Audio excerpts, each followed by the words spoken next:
Hello and welcome to another episode of Property Ponderings, the podcast where we dig deep into the world of property buying and renovating, giving you property advice to ponder. I'm Craig Nicol from Nicol Buyer Advisory here in Melbourne, Australia, and I'm here to help turn your property dreams into reality. With over 15 years of property experience, I'm here to impart that onto listeners if I can. And today we are talking about one of the most influential books for property investors and anyone looking to shift their mindset about money, Rich Dad, Poor Dad by Robert Kiyosaki. By the end of this episode, you'll have a clear understanding of the book's core lessons and how they apply to building wealth through property. So let's dive in and explore what makes this book a game changer for so many investors.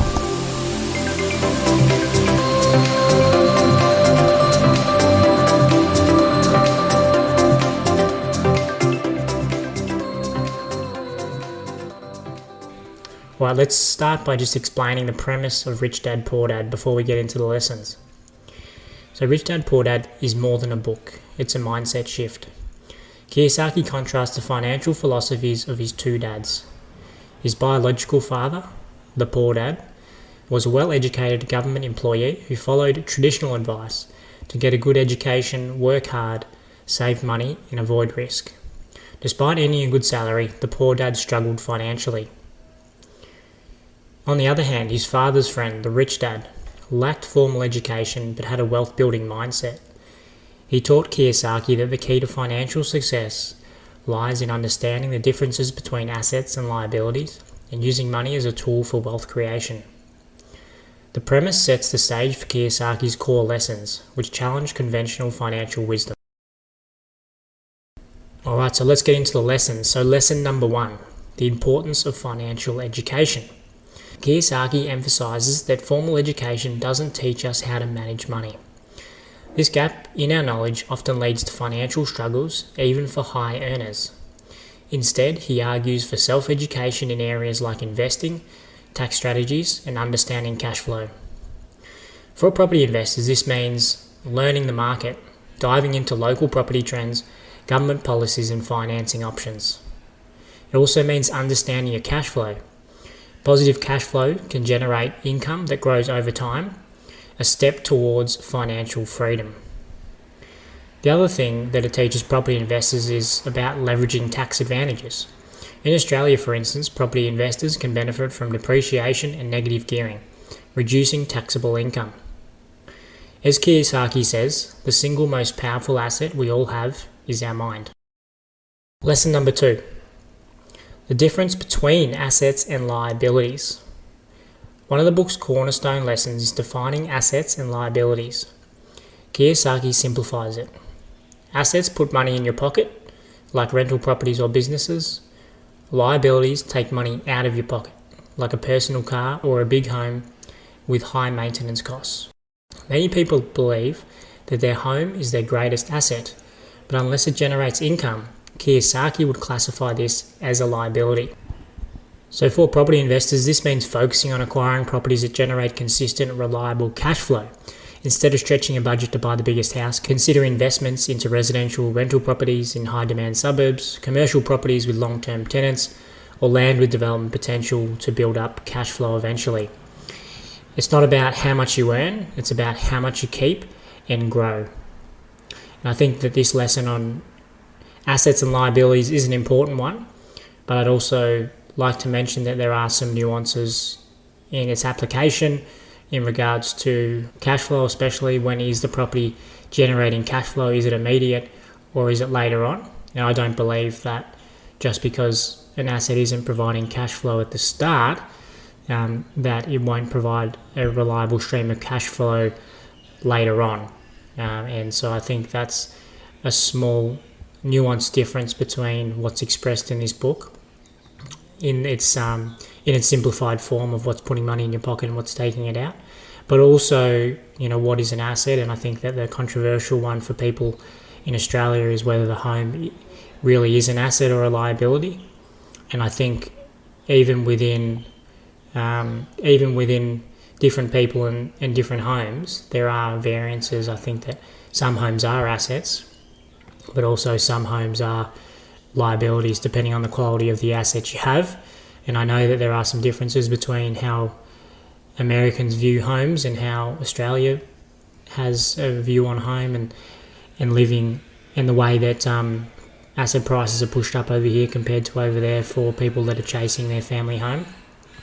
Because for a lot of people, at the end of the day, once the home's paid off, the greatest asset that is building wealth for them over time is their home. So I think that this is a complicated lesson from Kiyosaki, but I just wanted to point that out as something for people who are probably thinking about whether your home is an asset or not. I'll leave that up to you to work out, but the big takeaway here is being wary of what is actually putting money in your pocket and what's taking it out, and being able to build up cash flows that are putting more money into your pocket is going to help you build real wealth. Lesson number 3, let money work for you. A core theme in Rich Dad Poor Dad is the concept of making money work for you rather than working for money. And this involves investing in income producing assets, leveraging other people's money. So for property investors, this means financing strategically, such as leveraging equity into existing properties to grow your portfolio. And then the other part of letting money work for you is minimizing time spent managing investments. So consider hiring property managers to ensure your investments run smoothly while freeing you to focus on new opportunities. So for example, how money can work for you. If you purchase a positively geared property in a growing area, you're not just earning rental income, you're letting the property's appreciation and the tenant's rent work in your favour and work for you. Lesson number 4, the power of taking calculated risks. Kiyosaki advocates for stepping outside your comfort zone and taking calculated risks. He acknowledges that wealth building involves risk, but argues that avoiding risk altogether often leads to missed opportunities. In property investment, calculated risks might include entering emerging markets where prices are lower but growth potential is high, exploring creative investment strategies like joint ventures or commercial property, renovating to add value to underperforming properties. A great Australian example is buying in areas with upcoming infrastructure developments. While some buyers might hesitate, experienced investors see the long-term potential for capital growth and increased rental demand. So, what can Rich Dad Poor Dad teach us about property investment? Firstly, financial education is the foundation of wealth building. Secondly, focus on acquiring assets like cash flow positive properties that put money in your pocket. Number 3, let money work for you through smart investments and leveraging resources like equity. And then number 4, embrace calculated risks to unlock opportunities that others might overlook. Kiyosaki's lessons remain timeless because they're about shifting your mindset first and then taking strategic action.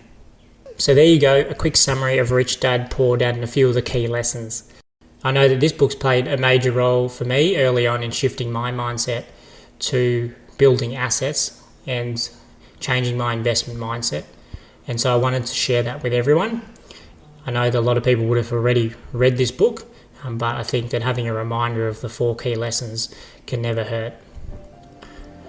Alright, so that ends another episode of Property Ponderings. I hope these lessons from Rich Dad Poor Dad have inspired you to think differently about your property journey. If you want to discuss anything further from this podcast, or if you're wanting tailored buying or renovating advice, please feel free to contact me. We'd also love to hear what questions you have that I can answer on the podcast to ensure you're getting the most out of each episode. Send your messages to 0400 122 081 or craig@nickelbaradvisory.com.au. Chat again soon, and until next time, keep pondering those property possibilities.